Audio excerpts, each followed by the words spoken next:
ఓం సాయిరామ్. ఈరోజు సాయి స్ఫూర్తిలో సంపాదించినది వెంటరాదు, దాన ఫలితం వీడిపోదు.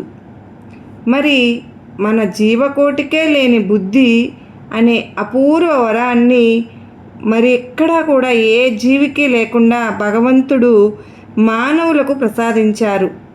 ఈ బుద్ధిని ఉపయోగించి అశాశ్వతమైన ఈ శరీరం ద్వారా శాశ్వతమైన పరమపదం మనం పొందవచ్చు.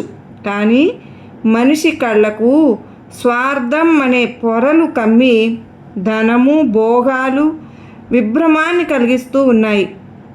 సంపాదించిన కొద్దీ ఇంకా సంపాదించాలని, అనుభవించిన కొద్దీ ఇంకా భోగాలు అనుభవించాలని దురాశ బలపడుతుంది. ఈ ఆరాటంలో సంపాదించిందంతా ఏం చేస్తాం అనే ఆలోచన మనిషికి రాదు సరికదా.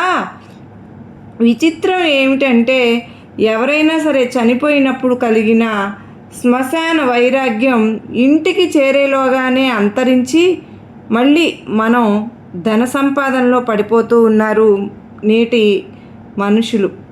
ధనానికి 3 లక్షణాలు ఉన్నాయి: భోగం, దానం, నాశం. ఈ 3 కూడా